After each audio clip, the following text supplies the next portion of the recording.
Welcome to the Marvels, Mysteries and Midlanders podcast. Prepare to take a dive into all things mythical, eerie and downright strange. Stick around. You might just enjoy yourself.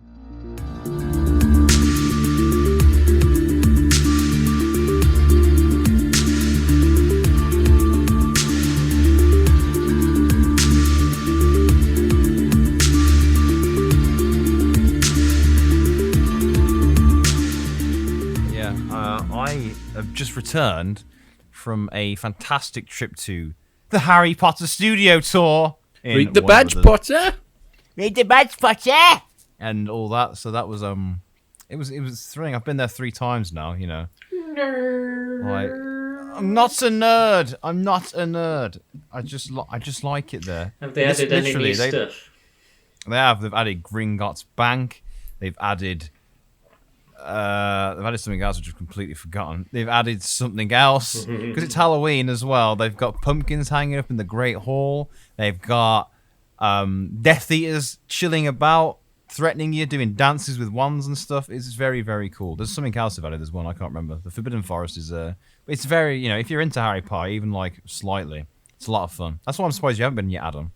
We should do a podcast trip to the studio tour. Any excuse, James. Any excuse. Yes. I'd like that. You can't act. Yeah, exactly. Adam, you can act like you're not like, you know, trying to blase off the interest, but we both know that you're a Potter bitch, and you always have Harry been. Potter's and you always will be. nerds. Sorry, guys. Adam's trying to keep his credibility in check, but unfortunately, he truly is as nerdy as the rest of us. He just has muscles as well to try and hide it. Spelliarmus. Yeah, but yeah, it was good. Harry Potter is dead. Oh, well, don't slip that back over the light for. But yeah, so how's your guys' week been? How's it been? How is life? Tell me all. Pretty boring, to be honest. Just chilling. Not really doing any work. Good. That is the uni lifestyle. Yeah. Yeah. I remember that. Yeah, good times. Good time. First 2 years, don't need to do any work, mate. It's fine. Third Fuck year, it. you gotta kill the work to fuck it out. Basically, yeah, that is how it goes. So yeah, you're listening to Marvels, Mysteries and Midlanders. Hello, good evening, good night, wherever you are. I'm James. Handsome gentleman is Adam, and of course, the other handsome gentleman is Lewis Carter. And today, we're going nautical, fellas. We're going nautical. Under the sea. Yeah. Oh, on top of the sea, but still the sea. Yeah. Yeah, we're sea-ish. You know, seafairish kind of. You know, that kind of thing. How well do you guys know? What do you do with the drunken sailor? What do you do with the drunken sailor? Drunken sailor. What do you do with the drunken sailor? What do you do with the drunken sailor early in the morning? Again, guys. What do you do with the drunken sailor? What do you do with the drunken sailor?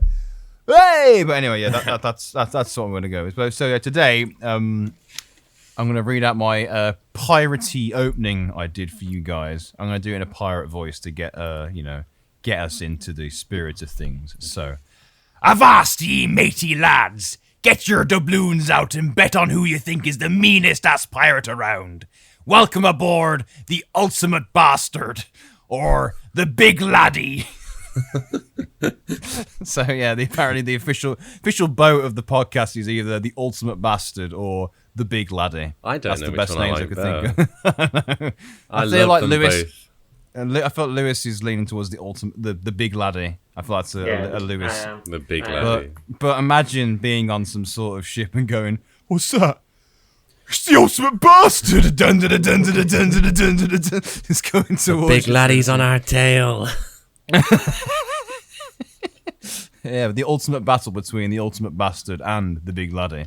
But I'm willing to think of other names for ships if you guys have got any. No, Yeah, I love those names. You want to go with those? Yeah. They're good. Seaweed man. Nah, we'll stick with those ones. They're good. They're good. Well, I thought that might have been better. You know? What, the seaweed man? Yeah. Seaweed man. Yeah. Okay, take him out. Is that the? It is. It's the seaweed man.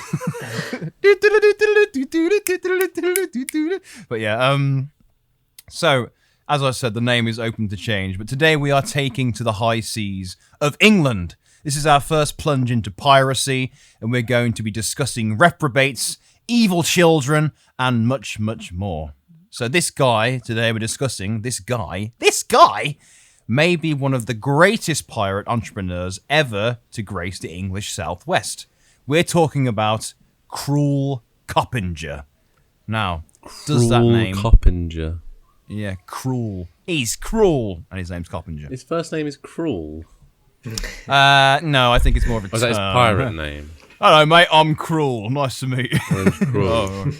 Yeah, no, he's he became known as Cruel Coppinger. Yeah, not his name is literally Cruel. Cruel But okay, bastard. Yeah, exactly. You'll probably get a chance to say that a lot. So, what do you guys know about pirates? What do you know? They live in the sea. What do you know about? They live in the sea. They live in the sea. Oh, That's confirmed. I think on and in, maybe halfway, legs in the water, heads out the water. There you go. Just a on little, and in the sea. just a little paddle. Yeah. They like to steal and traffic and That's the correct term. Well done, Lewis. be naughty. Yeah, they're naughty boys / girls. Naughty. I'm a pirateer. Yeah, oh shit, I forgot what the word is. I'm a pirate, and I like to be naughty. That's what you say when you introduce yourself on a ship. Okay, yeah. So today we are traveling to the scenic county of Cornwall. Though we do Cornwall. All right, my love, Cornwall. I think that's the is that the accent they have down there in Cornwall? I can't remember what it is. I think so. But yeah, it's something like that. Sorry, any Cornish listeners, I may have butchered your accent, but you know what? It's too late in the day for me to care. I don't care. Yeah. So we're travelling to the scenic county of Cornwall. Though we do consider it part of Britain, some of the Cornish folk themselves believe that they are a separate country altogether. Did you know that? No, I didn't know that. Yeah. They I believe knew there was quite a... they believe they're a separate entity, a force unto themselves. Those arrogant bastards. Again, We're arrogant bastards, us Cornish. Apologies to the Cornish. It's just a joke, guys. But yeah, they have their own language, style of dress, and folklore itself. Yet by 1700, They have their own language. Apparently, yeah. I don't think that's very accurate at all, but we'll go with that. What language do they speak? Cornish, probably. Oh yeah, do you know anything in Cornish? It says here, Kernawek. Kernawek. It looks similar to Welsh. It's like Nowo how ha hawarvasal. So it'd be like Nowo how avarasal. Go earth the G Gestava. Sounds like sim language. I drove it. Simish. Yeah. Aloha! Yeah. We can confirm here, Marvel's Mysteries and Midlanders exclusive, that Cornish is in fact the base language for Simish. Yeah. You heard it here first, and remember that. Remember that. Remember the name. Remember the name. But we're not... Yeah, we're not actually here to discuss the legitimacy of where Cornwall stands with their borders. That's their own business. We don't discuss that on this podcast. That's not what we're about. Not yet, anyway. Even though we just technically discussed it, but let's just ignore that. I'll delete it in post. It's fine. It's all good. So, but instead, we're pouncing on a sweet piece of folklore they've got to boast about instead. So, first things first, guys. Thinking caps on. Get those sexy brains going. What would your pirate names be? So I've got some ideas for what I think your pirate names would be, but I want to hear... I want to hear what you'd give me, and I also want to hear what you'd have for yourself. Ooh. Come on. Pirate names. Come on. It could be anything. What would I call you, James? I'd call you... It's a big friendship test, this is. You know, if you get my I'm pirate trying to name think wrong. of I can't even think of any pirate name. You can't think of any pirate name. Useless, Man, you're at university and you can't even think of a pirate name. What's wrong with you? Whitebeard. Okay, I'll take that. Whitebeard. I mean, my beard isn't white, but thank you. I'm surprised you haven't come up with like a head-based pun, Lewis. Well, Head-based pirate name. that's what I tried to, what? Maybe just like Ye Head. Yeehead. They call me Yeehead. That's it. It's that scary. I'm so notorious. I'm just known as Yeehead. I'd call you Cannonball. You bastard! yeah, it's true. It's true. What about you, Adam? I'd call you Chewy Mouth. Oh God, is that because I got scurvy? is that it? He got scurvy. Yeah. Bring out the gangplank. Right. So for Lewis, I come up with Lanky Lou or Longshanks. Oh, I That's like two Longshanks. Yeah, I think Longshanks would be, or Longshanks Lou. Longshanks Lou, yeah. Yeah, pirate name official. Adam, I've got Adam O the Scurvy, Butch Robin, or Long Dong Dally. Oh yeah, it has to be Long Dong Dally. I don't know. I like Butch Robin as well. I don't know. It seems to work for you. I look butch. Is that what you're saying? Oh, you're buffer than me. Okay, Buff Robin, but it doesn't Buff. sound as piratey. Buff Robin's here. So we've got Longshanks Lou. In my accent as well. Oh, it's Buff. Who's Buff? Fucking Buff. Buff's here. All right, Buff. So we've got the first Brummy pirate gang, Midlander pirate gang. It's probably not the first, but yeah. So we've got Longshanks Lou, Long Dong Dally, and Yeehead or Ye Cannonball. Yeah. I think that's a notorious sounding group of pirates if I've ever heard of one. What's our collective name going to be? We ride the big laddie. Ride the big laddie. We are the ultimate bastards. The ultimate bastards. The ultimate bastards. Yeah. Ultimate bastards. Yeah. There we go. We got the name good for something. There we go. Cool. Actually, we got something here. We could start selling merch. So go I'm gonna start a animated series about piratey exploits, adventures of the big laddie. The adventures of the ultimate bastards. Yeah, there we go. Sorted. So yeah, give me a collective yar. Yar! There we go. Well, good to know Long Dong Dally's all his blood's gone to his dick instead of his brain. He can't even be bothered to be enthusiastic about being in a pirate gang. Yar. So yeah, we'll have matching outfits as well, and we'll always be on the search, the quest for booty. Always. Always the booty. I'll actually watch the Pirates of the Caribbean trilogy again quite recently. Not because of this episode, but it probably kind of helped influence the kind of, the excitement towards pirates. So I'm going with that. So, looky here, boys. I'm ready for it. Boys. A lost little bird that never learned to fly. Curse you, Jack Sparrow! It doesn't go that high pitch, but yeah. You're a liar and a cheat. Yeah. Bootstrap Bill, you're a liar and a cheat, and you'll spend an eternity on this ship. Anyway.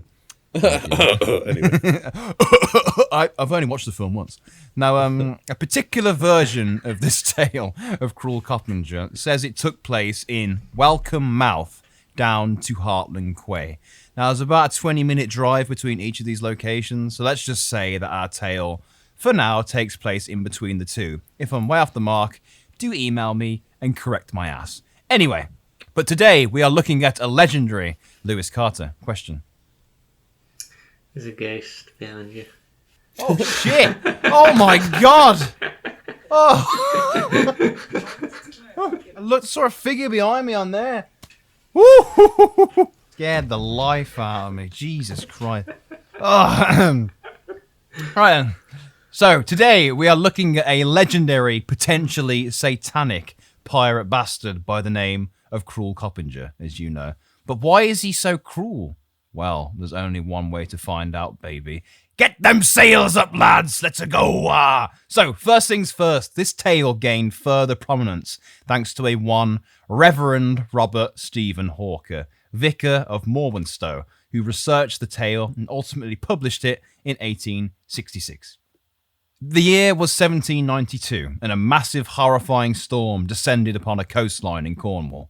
The most destructive storm you'd ever laid eyes on.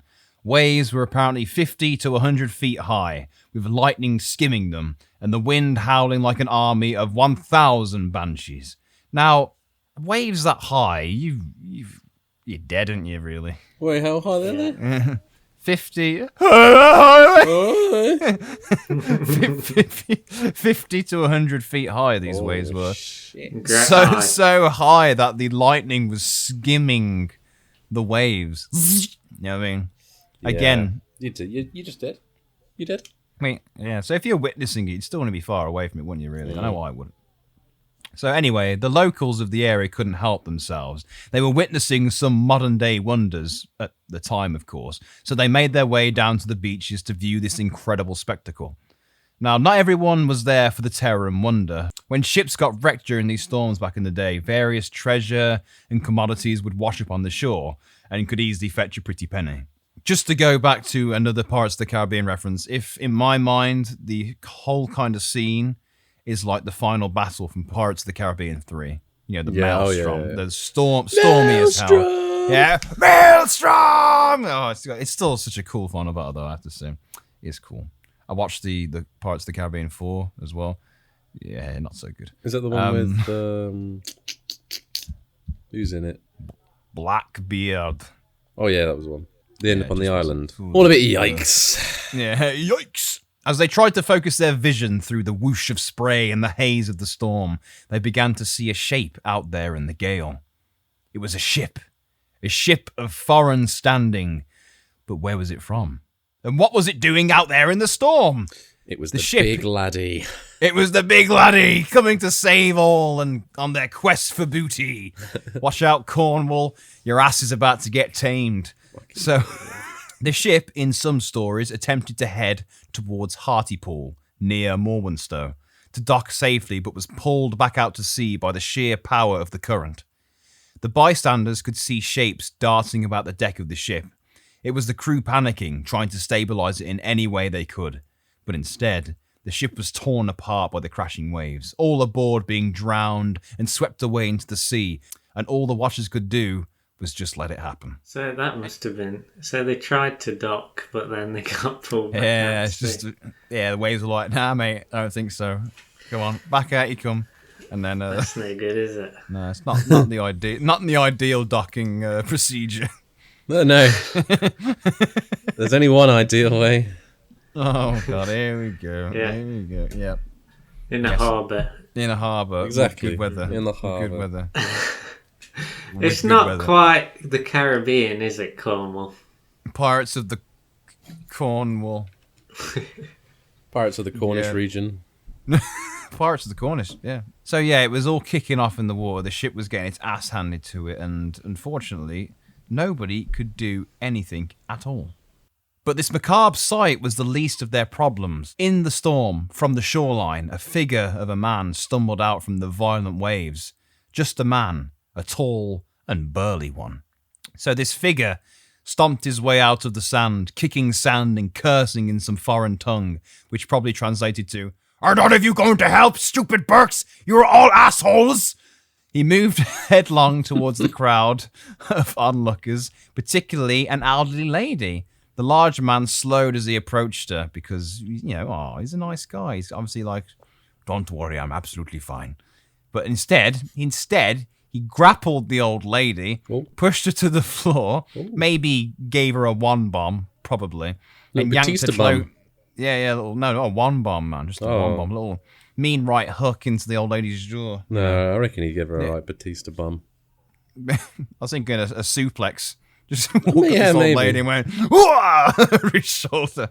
Yeah, so okay, so this figure come out of the sea, charged towards an old lady, and suplexed her. So that was good. While she was on the floor, presumably in absolute agony, he... Why did you do this to me, old man? The seaman suplexed me. Strange wrestler seaman. Yeah. So he one-bombed her, suplexed her, and then he stole her cloak off her, wrapped it around himself, turned around and went, "Sucks to suck, skin bag," before then charging towards a young lady on a horse. This is all obviously complete transcript from the day at the beach. He literally said, "Sucks to suck, skin bag." So, it turns out the term the term "sucks to suck" is actually a lot older than we're all aware of. And I just want to point out that I'm being sarcastic. Oh, okay. There it is. I'm such a voice of authority, you guys. You just believe anything I say. Well, as head researcher, I expect nothing but the truth from you, Jay. Head researcher? Head researcher? Head researcher. What would you prefer? CEO? The researcher. That's not going to cut it, I'm afraid. Sorry, not in this organisation. I can give you head researcher, that's it. Final offer. My name's Final offer. So he charged towards this lady on a horse. Without having a chance to even question what this bear of a man was doing, he vaulted himself onto the back of her horse, once again shouting something in a foreign tongue. The man... Sucks to suck. Sucks to suck, skin bag. But he jumped on the horse with the woman still on it. She was still on the horse. He didn't throw her off. She was still on it. So the old lady had been suplexed in two on the beach, and she was like, yeah, she's in half. She's all the way across the beach. Snapped her. Being dragged away by the current. Yeah. My legs! My legs! I got suplexed.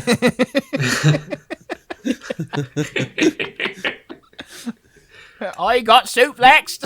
I got suplexed. I got suplexed. I did, and now my legs have gone for a paddle. Always broke. He always broke my back. So yeah, the man who stole the horse with the lady on it was a Dane, and a great one at that. He was a Great Dane, but not the dog. Oh. Just realised that.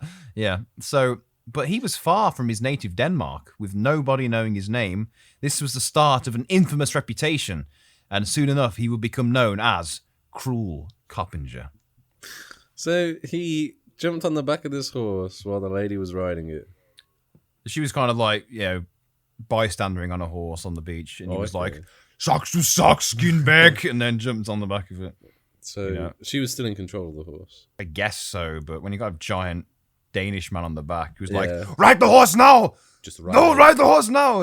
Like she's, questions, just ride. Yeah, like he's become Arnold Schwarzenegger.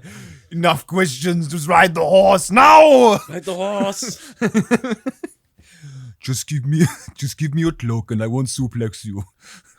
Just kidding. Sucks to suck, skin bag. Sucks to suck, skin bag. Yeah, so... Do you think after this had all happened on the beach, you think the people watching were like, well, it's over now. I guess we just go home then, and just walk off? I reckon they did. Yeah, because it's not something you see every day, is it? Like a 100-foot storm, and then a wrestler comes out to sea, assaults an old woman, and rides off on a horse. That would be a good day, to be fair. I'd be like, that's fair. Oh, did you see? Colin, did you see that? That Colin, big man just suplexed Dorothy. I tell you, Dorothy's never going to walk. Oh, actually, she's been dragged away by the tide. Oh, well. She's drowning. Dear. Oh, she's gone. Don't worry about it. Don't tell her husband. Yeah. So the woman whose horse Coppinger was now on wasn't just any woman. Her name was Dina Hamlin, and she was the daughter of a local farming family with whom she still lived with. Freeloader. Living with your parents still. Can't imagine. I don't know her age. A bit personal there. During the ride back to her parents' property, Coppinger spoke a few words to Dina in English, proving that all his words on the beach were definitely not threats and probably done out of anger for losing his ship. We've got ourselves a bilingual pirate here. Ooh. He's, he knows the Danish, but he also knows the English. He's very talented. Upon arrival at her parents' abode, he jumps off the horse and gently lifts Miss Hamlin out of her saddle. What a kind man. I'm waiting for the suplex. And then he one-bombed it. No, let's just forget about him totally suplexing and one-bombing that old lady on the beach. He's a nice guy, Obviously, she asked for it. Maybe through some strange, convoluted plot, the cloak was actually his, and she'd somehow stolen it many years earlier. Finders keepers. That's why he was really there. We figured it out. So Dina led him inside of her parents' abode, where they welcomed him with open arms. I mean, he's just been through a shipwreck, and he's made of pure turkey muscle, and he's 7 feet tall. So you'd have to welcome him in, really. Please, you? Come in. Nah. Yeah. You can come in, Mr. Coppinger. Not exactly going to say no to him, are you? Coppinger thanked the family for their hospitality. He finally revealed himself to the family as David Coppinger. He revealed his penis, slammed it on the table in front of them. This is what Danish meat looks like. Yeah, that's what he did. So he revealed that his name was David Coppinger from the land of Denmark. The family gave him some food, dry clothes, and within a few days, a job as a farm labourer. So, Dave has been through all this. Dave fucking landed on his feet, didn't he? He did land on his feet, Jesus. I should be in a shipwreck. Maybe I'll get some better opportunities. I can't even get a job. No. You haven't been in the shipwrecks, mate. You gotta get washed Maybe I up. should just start telling mate, you're in Swansea. Yeah. Just jump into the sea. I've just been. I don't know why I'm doing the Cornish accent. I've just been shipwrecked. Can I have a job? That's what I'm like. Yeah, I'm gonna work on my farm. Yeah, fair play, mate. Yeah. Get me on the counter. Yeah. Please, mate. I need a job. So yeah, he really did land on his feet as a farmyard labourer. Again, the guy's been through a shipwreck, so he definitely kind of deserves this charity, for sure. He definitely does. Do you think it was a mere coincidence he chose to jump on this woman's horse, though? Or that he actually has some kind of, Terminator vision that selects the most charitable person nearby? He saw the old lady and was like, she ain't charitable. She is. On the horse, Or maybe the old lady. I understand the old lady bit. Don't question the story. They just suplexed Okay. Maybe we'll come back to the reasoning. No, we won't. But you can live in hope. Just because you're old doesn't mean you're exempt from. Maybe getting your getting somebody. Yeah. You look like someone I know. Well, maybe he did know her, and she wronged him in the past. That's what I'm saying. Maybe she had his cloak, and he was like, "That's my cloak, you old hag." Yeah. And he maybe that's just how people greet each other over in. Maybe that's. He's actually like, "Hey, hey, Soren, how are you?" Maybe that was the whole reason for the journey. Yeah, he actually mentioned just leave straight away, but then he's seen the horse and was like, maybe I can ride it through the sea, and ended up getting a job as a farmyard labourer. It's just it's like the main quest in a game. The game starts and you're in a shipwreck and it's all terrible. And you're like, oh my god! And then side quest, I'll become a farmyard labourer. There we go. Yeah, this is definitely the main quest. So he worked on this farm for a short while, making the most difficult task look easy. Other farm hands actually said that he had the strength of 5 men. But how does that work? Is that through exercise or genetics? Or is it this guy's just absolutely crushing it? I reckon you multiply your strength after every shipwreck you've been in. That's what he was doing. Yeah, he was been through 5 shipwrecks. He saw this storm and was like, I'm going to do a shipwreck spree, ship to ship, getting wrecked, and he's like, right, getting stronger. Next ship wrecked. Better. Next ship wrecked. Even That's stronger. why as soon as he landed on shore, saw the first woman, old lady, suplex that Testing out his bitch. strength. Yeah. I have become more powerful. And then just spits on the old lady. Starts flexing. Yeah, but he's so strong he spits like a bullet. Headshot the old lady. Yeah. That bit in the mask where Dorian, when he's got the mask and gets shot, and he absorbs the bullets, and they're in his mouth, and he goes, oh he yeah, shoots it in his mouth. Yeah, that's what he's like. I like how Cruel Coppinger is now becoming the mask. Arnold Schwarzenegger / Dorian in the mask. But yeah, it wasn't all sunshines and daisies, though. The farm hands began to see another side to Coppinger. He would explode into violent tempers over the smallest of accidents or comments, and then threaten them to not mention it at all. He was determined to keep this side of himself hidden from the Hamlin family. Coppinger at the time was working his magic with young Dina. She was described as unremarkable, unsophisticated, and definitely not a head-turner.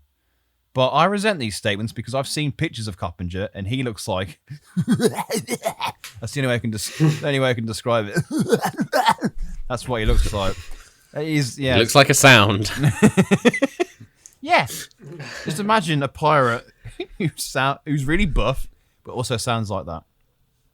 As Dina began to feel the allure of the hulking seaman, her father tragically and rather unexpectedly passed away.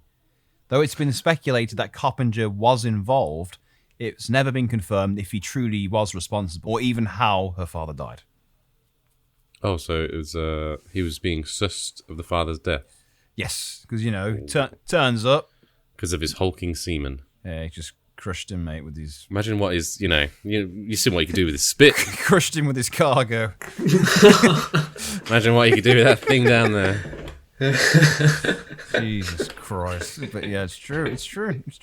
Yeah, anything is possible. Anything is possible in folklore. Since he was a farm man, I'm going to say that the dad probably fell into, the pig pen and got eaten by them pork boys. Oh, like a little Hannibal. Yeah, like a little Hannibal reference. Yeah. I knew you'd like that. Or maybe he was using a corn scythe as a hula hoop and accidentally just, cut himself to shreds for morale, to keep the morale up at the farm. He's like, come on guys, check this out. Did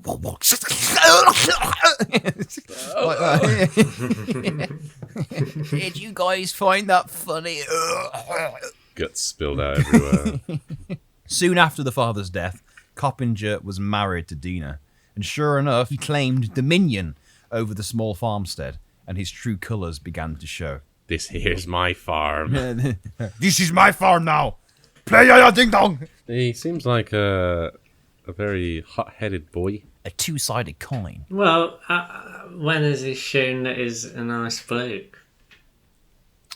That is true. Helping out the farm, even though he was given a job. He said some nice things at the dinner table. Oh yeah, he thanked the parents for their hospitality. He did say thank you.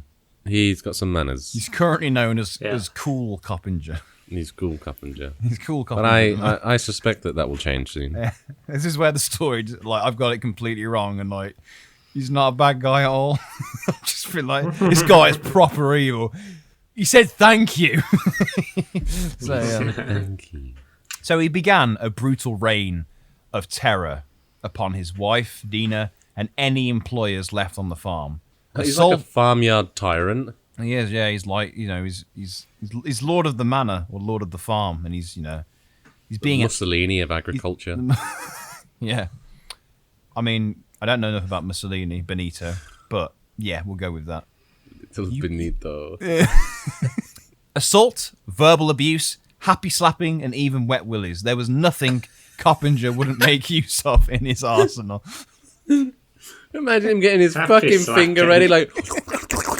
Get over here, Ronald! I got something to show you! Close your eyes, Ronald. Because he's so big, his finger's just like a giant log. It's like a loaf of bread trying to get in your ear. Scrambles your brain. Oh! Yeah. So yeah, he was being a complete ass, basically.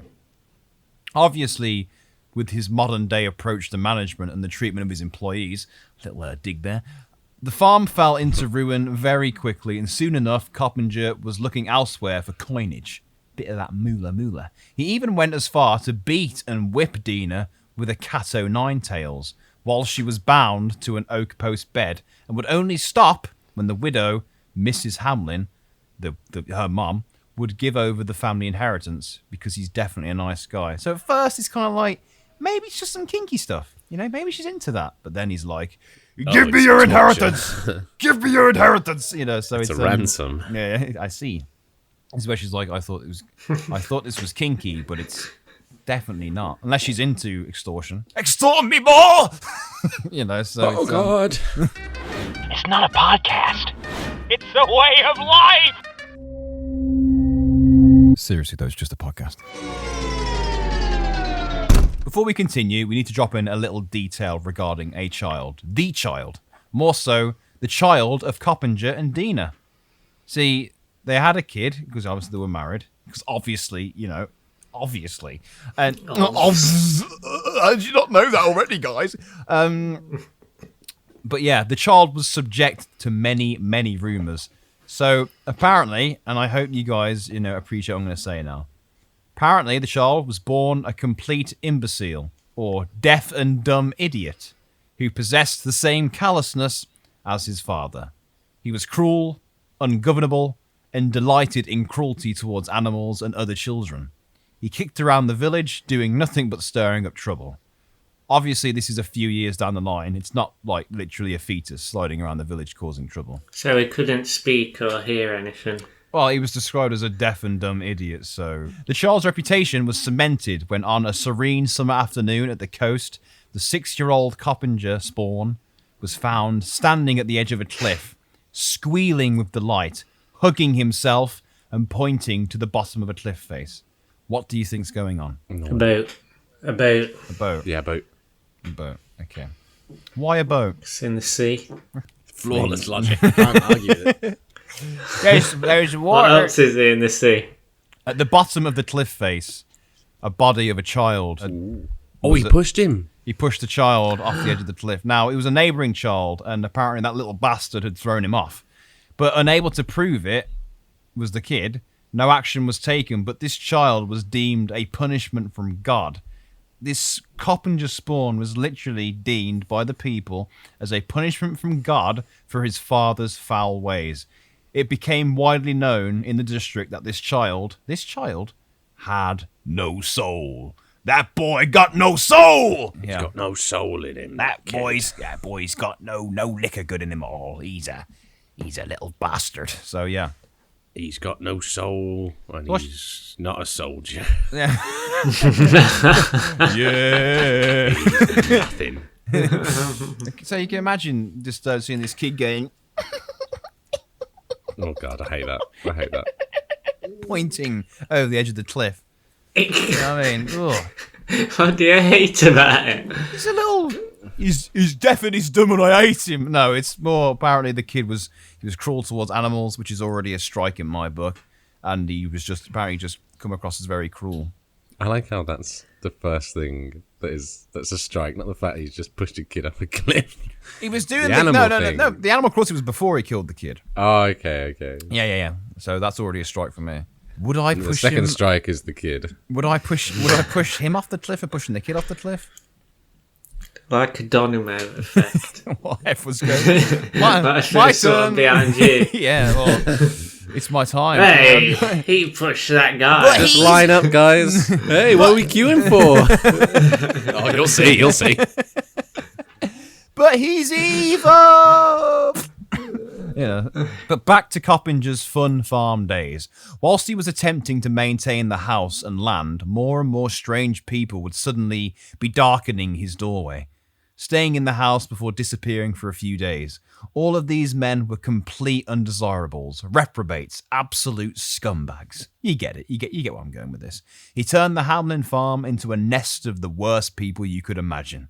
At the same time, locals began to notice various small, quote-unquote, king's cutter ships along with larger booty ships anchored out in the sea. Light signals were... Is he writing to all his pirate pals? Basically, I've got a farm. I don't know. He's picked up the Cornish accent. I've got a farm. Come on down, lads. I've got the farm. Let's go have some fun. Yeah, basically, light signals were seen flashing from the sea in towards the Hamlin farm, and then these ships would slip quietly into a cove nearby.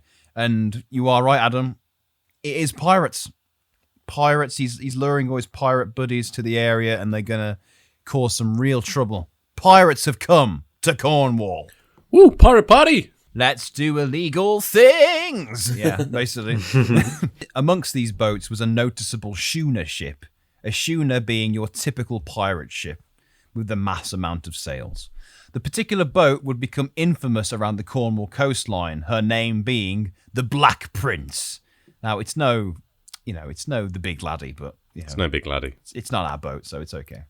Still iconic. One particular event that took place with the prince was when Coppinger himself led a revenue cutter into a massively intricate channel near Bull Rock, where his knowledge of the area allowed him to navigate with complete precision, whilst the cutter was torn to shreds by jagged rocks and tricky turns, resulting in every man on board being killed. Just imagine the scene again in Pirates of the Caribbean 3 where Admiral Beckett, walks about his ship when he's lost and he's getting blown up. It's just like that. He's like... Da, da, da, da, da, da, and then it's all, That's, again, very accurate representation of what happened here. I swear. Wink, wink. Yeah.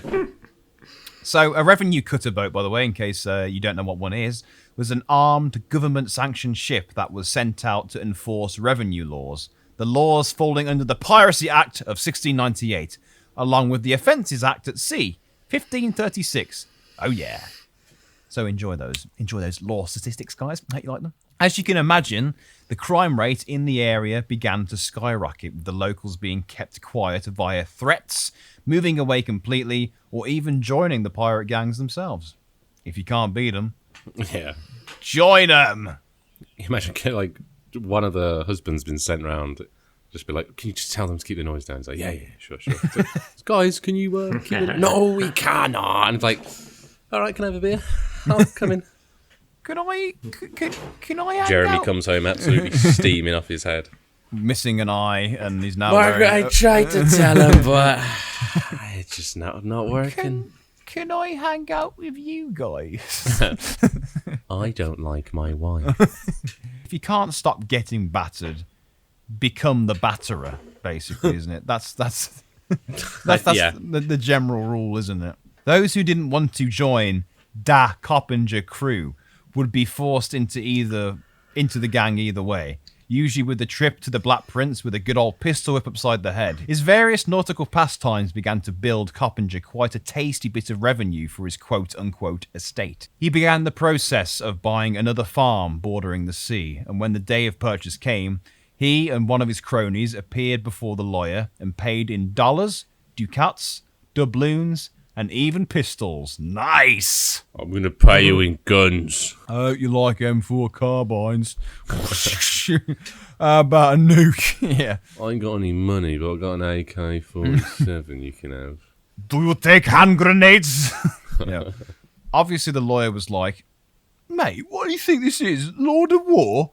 And Coppinger pressed on the lawyer and forced him into taking it or leaving it. Either way, Coppinger's taking the farm. So that's what happened in the end. That's one way to... Imagine buying a house, though. I will give you £200, a few coins for my holiday to Iceland. It's a bit of krona, and I've also got a gun.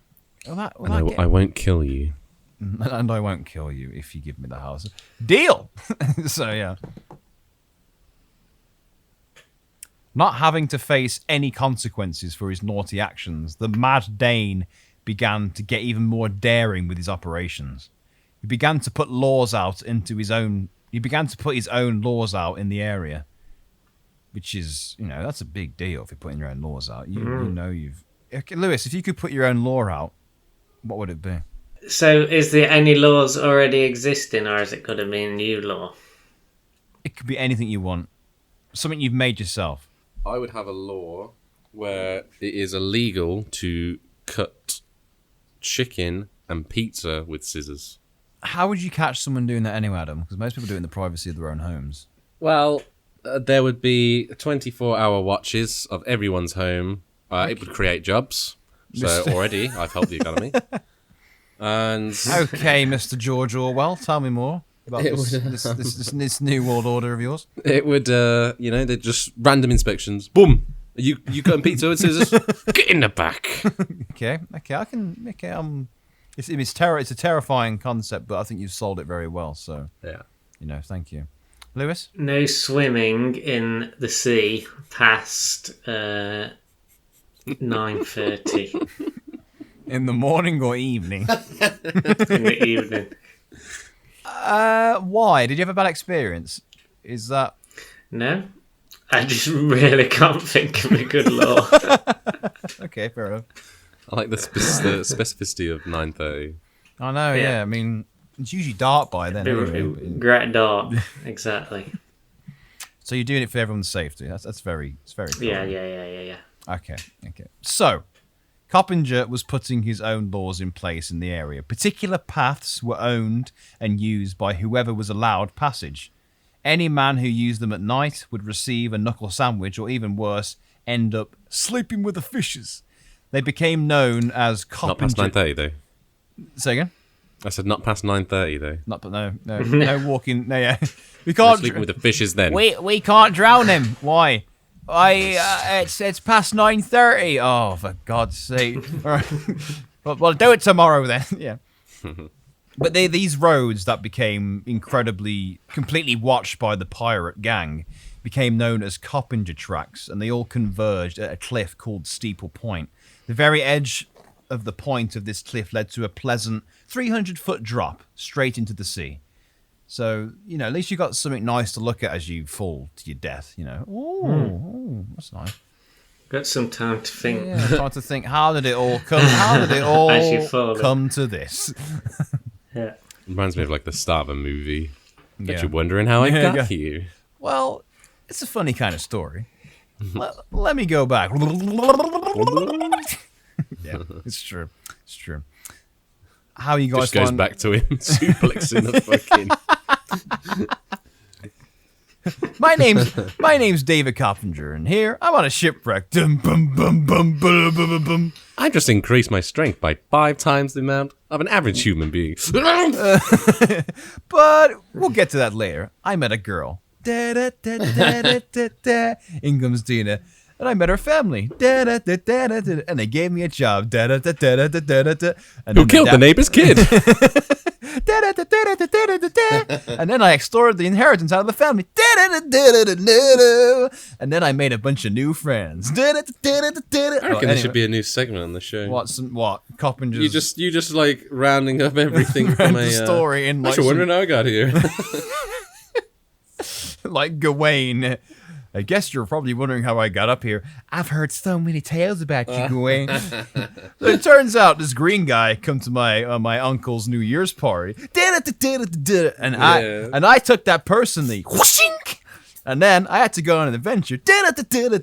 Yeah. And I met a hot babe. Hey, Gawain. Yeah, but anyway, I'm getting sidetracked. But yeah, I think that could work. Under the edge of this 300-foot drop, about 100 feet down, was Coppinger's cave. But how the hell do you get to a cave that's over a drop? Just drop and hope you land there? That is correct. No, it's not. Of course not. A rope bridge was employed to allow ease of man and goods to the cave. Inside, it was your classic pirate booty hold. Kegs of brandy and other alcohol had been stacked around the place. Chests of tea, dried goods, and even living sheep who were farmed, fed, and eventually slaughtered. Aside from this, you had your chest containing all the cashola that the Coppinger crew had amassed during his reign of plundering the Cornwall coast. That's some good alliteration. Well, thank you. He's just a tyrant, isn't he? Yeah, but... Big pirate boss. Entrepreneur. Yeah, thank you, Lewis. Be respectful. He's not a tyrant, he's an entrepreneur. Yeah. I think they say the same thing about Jeff Bezos. I heard a rumor that Jeff Bezos has a private island where he hunts people, but I think it was a joke, but it does seem kind of... Sounds true to me. Yeah. I also heard he's got like clones as well, but anyway, that's not what the episode's about. It wasn't long before word of Coppinger spread further around the coast, with more undesirables showing up looking for a good time. Even people who weren't particularly interested in becoming pirates still submitted to him as Lord of the Land. Things were getting pretty good for the guy, to be honest. I mean, yeah, with his popularity also come notoriety. Can't make an omelette without smashing a few eggs or suplexing a few old ladies and then pissing somebody off. You know, that's how it works. Especially, as well, if like doing all this plundering wasn't bad enough, he was fast and furiousing government ships all around the dangerous areas of the coast. So eventually someone was going to go, something's going on in Cornwall. Cornwall drift. Ding, ding, ding, ding, ding, ding, ding. Yeah.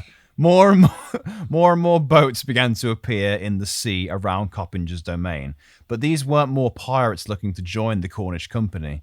These were government boats. Armed government boats. The taxman cometh! They only really wanted money. You can't go about amassing money and not paying tax, Coppinger. That's not how it works. It's not how the world works, unfortunately. You have to contribute. You have to contribute towards the bigger picture, ain't mate? The only real reason they were armed was because they knew the entire area was now full of roving madmen looking for a fight.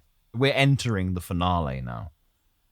Yeah, we're coming to the end of the story. The final battle. Yeah, I'm excited for this final boss. Battle. How do you think it's going to go? They're all going to line up along the coast in a big line, and all the cannons on the base are going to be revealed, and somebody's going to go, fire! I thought... and his farm is going to get blown to smithereens. I can visualise and you just see him get a cannonball in the chest. Which flies off. And it just flies off with this cannonball. Yeah. I like it a lot. That's a quality way to end it. When you said they're all lined up at the coast, I thought like Coppinger's men were all on the cliff face and they're all going to start like singing a song. Oh, what do you do with a drunken? And that's when they start firing. Shut 'em up, lads. For a man of that's what happens, yeah. Well, you're about to find out. For a man of such confidence and strength, he began to feel the walls closing in on him. And Coppinger ain't being tied down by nobody, especially the taxman. All right, remember that. On one stormy evening, much like the night Cruel Coppinger arrived, the end had begun. Further up the road of Coppinger's path, no less, the sound of gunfire broke out and ceased very, very quickly. This wasn't a strange occurrence, though, as these fellas were causing a ruckus on a daily basis. That was until one of his cronies burst into the farm, bleeding and shouting, "The government boys are here!" And had arrived. The government had arrived to claim back what was owed. Time to pay the toll. And that was also the American Southern pirate who somehow joined the ranks. Them government boys are here. Yeah. So they arrived to come and take what they were owed, money. They just wanted the money, really. But apparently, the pirates are making it difficult. And I imagine with like these governmental law enforcing groups of people, the government, they probably also had taking in Coppinger as well, arresting his ass, because he's a pirate and pirates, are bad. They're bad. Before they had a chance to plan anything, any form of escape, the law had arrived. It turned into a good old swords and guns battle as havoc broke out all over the village between the men and the lads. The Coppinger crew was losing more and more men by the second, being overpowered by the corporate cosh of the revenue service. Those who weren't killed were arrested and carted off to be executed. A pirate's life for me. You gotta admit, though, it was the perfect night for a final showdown. Storm. It's just like I said earlier, it's the same similar night to when Coppinger first arrived. We've gone full circle. Full weather cycle. That's what's happening. Come full weather cycle. Yeah, that's exactly what's happening. Obviously, Coppinger would stand and fight with his men, wouldn't he? Nah, mate, he was gone. He grabbed he got out there, mate. Blew this pop stand, or whatever the correct term is for getting the hell out of there. He legged it. He did a runner. He did. He pissed off. Yeah, he yeeted himself out of the. What a cuck. Exactly, Adam. Coppinger grabbed hold of whatever possessions he could carry, ran out into the stormy night and towards the sea. Climbing down the cliff face, gold spilling from his pockets, he could hear the law getting closer and closer. As he reached the bottom of the cliff face, he found a small rowboat and commandeered it. The waves were crashing, towering and terrifying, just like before. But Coppinger was used to all of this already. But he was sailing towards the government ships. What was his plan? Did he have one? Well, what do you think his plan was? Rob a ship. One man. Robathon. One man. Yeah. One man. GTA. So you think his plan was to Grand Theft Auto some ships, yeah? Yeah. Got it, okay. So he was sailing towards these ships through splashes and thunderclaps, but through the mist, through the whoosh of spray once more from the sea, a mysterious vessel with black sails appeared on the horizon. Cutting through the waves quietly. Eerily, it stopped, waiting further out to sea. Now, who the hell is this? It's not the Black Prince. The Black Prince was still in the bay. He didn't get a chance to get to it, so he had to commandeer a rowboat instead. Who is he? Who is it? Can we cook it? We can try! Who is it? Coppinger continued towards the mysterious ship, narrowly avoiding being pulled down into the depths, and finally reached the dark ship that awaited him. Upon boarding, he raised the sails, turned that bad boy around, and sailed deep into the heart of the storm, never to be seen again. He just got away. Sorry. No cool ending like yours, Lewis. He just got away, which is annoying, really. So on a random ship that had no crew on it. Wow. So remember earlier when I said that he was possibly demonic or a satanic pirate? Mm-hmm. So there are some satanic and demonic theories, ideas thrown about for Cruel Coppinger. Some describing him as a literal demon pirate, with the ability to bewitch an entire village into listening to him and doing as he said. Then there was also his half-demon spawn child, allegedly, but definitely committing murder with the no-soul connotation. It does kind of help to build up the legend as well. The storm can also play into the satanic element, with his arrival being his escape from hell, and the boat coming to claim him being him realizing there is no true escape from the devil or hell itself. So one theory is that he was a already long dead, terrible, pirate.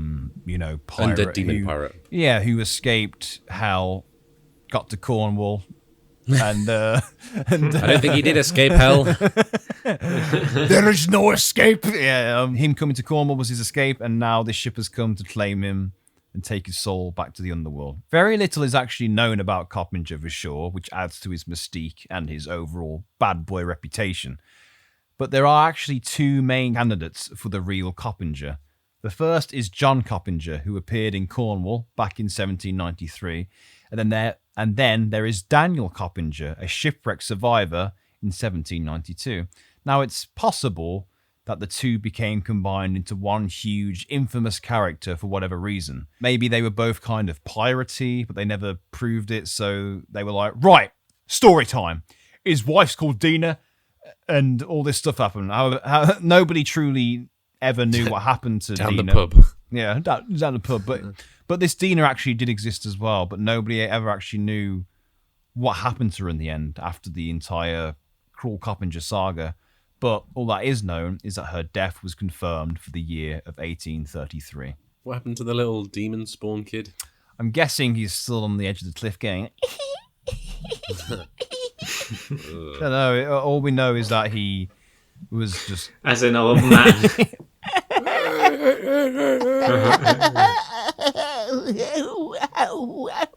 Yeah. Yeah, that is correct. Oh, God, I don't like that idea. He just stood there forever, getting older. Now, I bet that's haunted now by some strange giggling ghost. The real man behind the Cruel Coppinger legends may never, ever be known for sure. But you can't deny, as always, it's a great story. Yeah.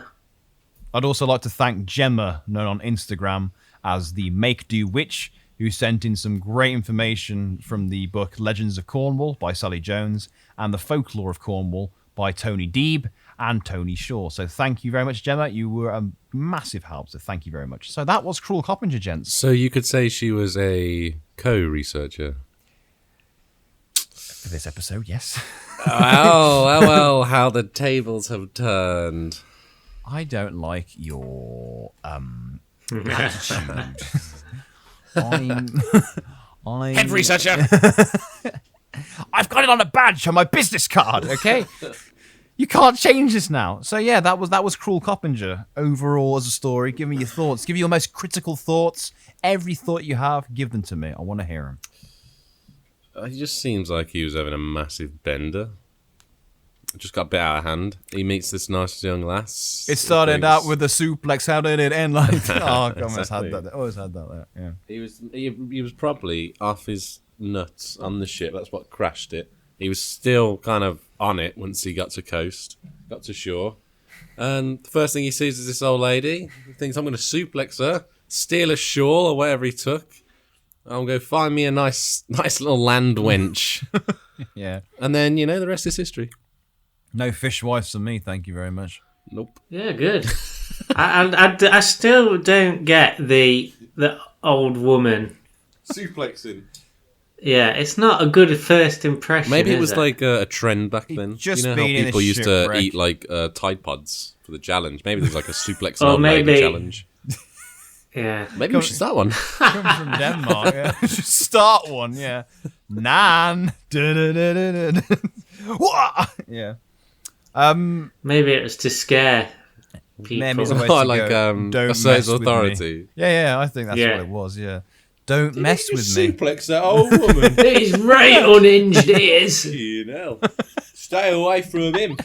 Right? Yeah, I think literally, I mean, you can either say that or it was just very, very stressful being in a shipwreck, and he was like, "I've got to get this pent-up rage out." Yeah, the adrenaline was going through. Yeah, that's what it was, really.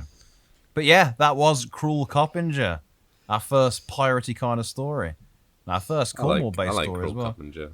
I'm glad you guys like it. I'm glad you enjoyed it. I had a lot of fun writing it, actually. It was a good tale. And thank you to you both as well. Thank you to Adam for being here. Thank you to Lewis for being here. And thank you to all of you listeners for listening to our adventure with Cruel Coppinger this week. I hope you enjoyed the story. If you'd like to follow us on Instagram, it is at Midlanders or at MMM Midlanders. There it is. I love that. I know you do. I like that. Oh yeah, also Midlanders. Midlanders. There you go. You can do that as well. If you would be so interested in leaving us a positive review or a review in general on Apple Music or wherever you listen to your podcast, please do. It helps us out, and it's always nice to hear what you guys think of the podcast. We really appreciate it. But yes, thank you so much for listening. I hope you've enjoyed this episode, and I hope you've enjoyed all the previous ones as well, whatever it is, or however it is you listen to it. And I wish you all a very good week. And until next time, we are Marvel's Mysteries of Midlanders. Good day, good afternoon, and good night. Bye-bye. Goodbye. Goodbye.